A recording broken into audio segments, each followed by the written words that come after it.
Leaders की एक बेहद यूनिक क्वालिटी या ख़ास बात होती है वो ये कि जब बाकी लोग सिर्फ प्लानिंग स्टेज में होते हैं तब उस प्लान को एग्जीक्यूट कर रहे होते हैं और दूसरों को रास्ता दिखाते हैं कि कैसा मार्केट चलने वाला है। होंडा टू व्हीलर्स जो कि स्कूटर कैटेगरी की बेताज बादशाह है, उन्होंने एक्टिवा 125 BS6 को लॉन्च करके एक्चुअली कुछ ऐसा ही किया जो कि भारत की पहली BS6 टू व्हीलर बनी, क्योंकि उन्हें पता था कि BS6 ऑफ कोर्स नॉर्म्स आ रहे हैं, पर उससे भी बड़ी बात ये थी कि अब 125cc स्कूटर सेगमेंट जो है वो रेगुलर स्कूटर सेगमेंट से ज़्यादा ग्रोथ फ्यूचर में दिखाने वाला है। देवियों सज्जनों, मेरा नाम है Vikas Yogi, you watching SS studio and here is everything that you need to know about Honda Activa 125 BS6।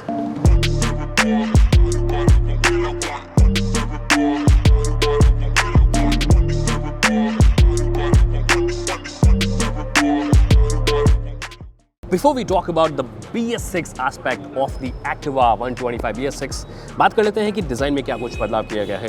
हालांकि अगर आप इसे दूर से देखेंगे तो आपको लगेगा कि पुराने वाली जैसी ही है। कुछ एक एलिमेंट्स जो है उन्हें रिवाइज़ किया गया है या अपडेट किया गया है, इसे थोड़ा सा रिफ्रेश लुक देने के लिए। शुरुआत करते हैं हेडलैम्प से।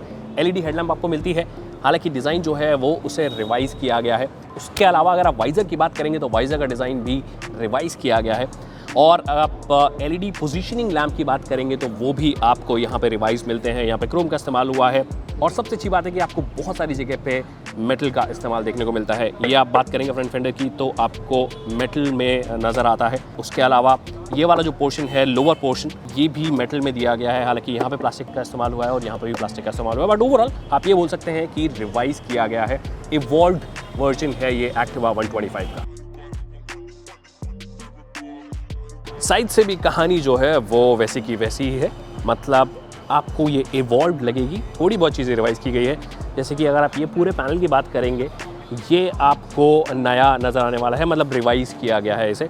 उसके अलावा सीट की अगर आप बात करेंगे तो उसे भी रीडिज़ाइन किया गया है। क्यों किया गया है? क्योंकि जो फ्यूल कैप है, जो लिड है, आप पीछे की तरफ पोजीशन कर दी गई है, और इसी वजह से ये जो पैनल्स हैं उसमें ये बदलाव किया गया है। हल्की फुल्की यहाँ से आप टेल लाइट की बात करेंगे तो वो वाला जो पूरा सेक्शन है उसे भी थोड़ा सा ट्वीक किया गया है, बट अगेन पुराने वाली जैसी ही लग रही है। दूर से देखकर आप बता नहीं सकते हैं कि ये नई वाली है या पुरानी वाली है। अगर आप इंस्ट्रूमेंट कंसोल की बात करेंगे तो यहाँ पर आपको पार्ट एनालॉग, मतलब जो स्पीडोमीटर है वो आपको एनालॉग में दिया गया है। उसके अलावा अगर आप इसकी बात करेंगे, ये वाला सेक्शन जो आपको बहुत सारी इन्फॉर्मेशन देता है ये डिजिटल में आपको दिया गया है। बहुत तरीके की इन्फॉर्मेशन आपको देता है, जैसे कि रियल टाइम फ्यूल एफिशिएंसी क्या है वो आपको बताता है, और उसके अलावा ओवरऑल जो एवरेज फ्यूल एफिशिएंसी रही है वो कितनी है वो बताता है। टोटल रेंज कितनी बची है, मतलब डिस्टेंस टू एम्प्टी जो है वो आपको बताएगा। टोटल आप कितने चले हैं वो आपको बताएगा। ट्रिप मीटर आप यहाँ से सेट कर सकते हैं। तो इन तमाम तरीके की इन्फॉर्मेशन आपको यहीं पे दी गई है। अगर आप इस एरिया की बात करेंगे तो काफ़ी कुछ बदलाव आपको यहाँ पे दिखाई देगा। एक तो ये फ्यूल और सीट वाला बटन आपको यहाँ पे दिया गया है। दैट मीन्स यहाँ पे फ्यूल सीट अगर आप ऑप्शन पे इसको रखते हैं, जैसे कि ये अभी है, अगर आप फ्यूल को दबाएंगे तो फ्यूल लिड जो है वो ओपन हो जाती है। अगर आप सीट को दबाएंगे तो सीट आपकी ओपन हो जाती है। कन्वीनियंस के हिसाब से काफ़ी अच्छा है।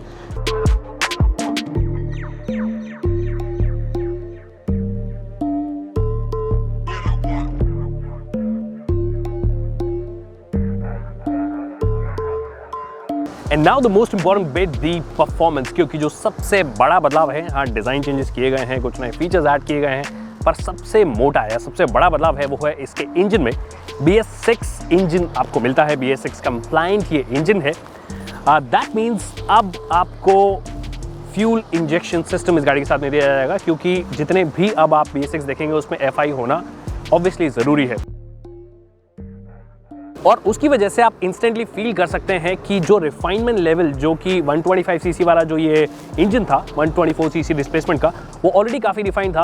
फ्यूल इंजेक्शन के बाद में ये और ज़्यादा रिफाइंड आपको लगने वाला है। साथ आपको एक आइडलिंग स्टार्ट स्टॉप सिस्टम भी दिया गया है, तो अगर आप कभी ट्रैफिक में हैं, इसको एक्सेलरेट नहीं कर रहे हैं तो गाड़ी बंद हो जाती है। तो ये सारी चीज़ें इंश्योर करती है कि ज़्यादा फ्यूल एफिशिएंट हो। अगर कंपनी का क्लेम की अगर बात करें तो 13% ज़्यादा फ्यूल एफिशिएंसी ये आपको ऑफर करने वाली है। तो वो तो उनका क्लेम है, बट अगर आप रियल फिगर्स की बात करें जो आज हमने टेस्ट किया है उसमें लगभग 50 kmpl से ज़्यादा की फ्यूल एफिशिएंसी इसने दी है, जो कि काबिले तारीफ बात है फॉर अ 125cc स्कूटर। अब बात कर लेते हैं इस इंजन की कोर परफॉर्मेंस की, क्योंकि आप 100 सीसी 110 सीसी स्कूटर से 125 सीसी सेगमेंट जब आप जाते हैं तो आपका पहला जो दिमाग में आपकी चीज़ होगी वो होगी कि आपको पावर ज़्यादा बेहतर मिले, डिलीवरी जो है वो ज़्यादा बेहतर मिले, ग्रंट जो है वो ज़्यादा बेहतर मिले। डिस्पाइट द फैक्ट कि ये रेगुलर सिटी कम्यूट के लिए होते हैं, बट आप फिर भी वो परफॉर्मेंस एक्सपेक्ट करने लग जाते हैं जब आप ग्रेड करते हैं 100 सीसी से 110 सीसी से 125 सीसी में। तो अगर आप ऐसा सोच रहे हैं तो एक्चुअली एक्टिवा में आपको थोड़ा बहुत इंप्रूवमेंट तो डेफिनेटली लगने वाला है इसके 110 सीसी काउंटर पार्ट से, पर फिर भी वो 125 सीसी वाली जो फील है या फिर वो जो ग्रंट है उतना आपको नहीं लगेगा। लोअर ग्रंट आपको बहुत ज़्यादा नहीं मिलता। अगर मैं कंपेयर करूँ एंटॉर्क 125 से तो वो लोअर ग्रंट भी आपको ज़्यादा बेहतर देता है। इनफैक्ट उसकी मिड रेंज भी जो है वो ज़्यादा पंची लगती है, ज़्यादा फन वो लगता है।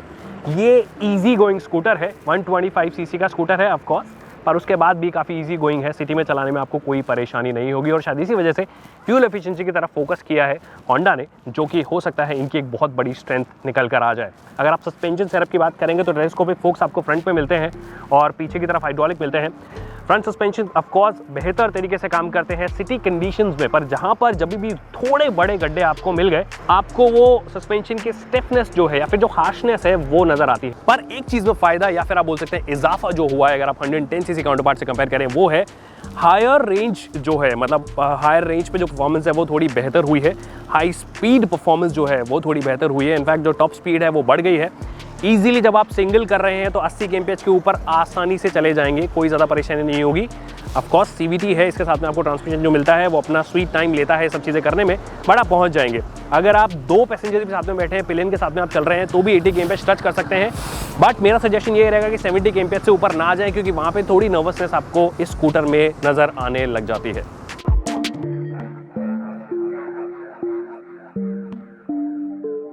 So that's it people on the Honda Activa 125। ये थे मेरे फर्स्ट इंप्रेशंस Honda Activa 125 को लेकर, जो कि मुझे लगता है कि बहुत सारे मामलों में बेहतर हुई है, ज़्यादा रिफाइंड हुई है, ज़्यादातर लोगों को अट्रैक्ट करेगी, फ्यूल एफिशिएंट ज़्यादा हुई है, जो कि अगेन मास सेगमेंट जो बायर है वो इस पर बहुत ज़्यादा ध्यान देता है। बट 125 सीसी जो वो ग्रंट है, जो वो परफॉर्मेंस है, उसकी मुझे थोड़ी कमी लगी है। But like I said, for most people, this is going to solve their purpose. Thank you so much people for watching this video.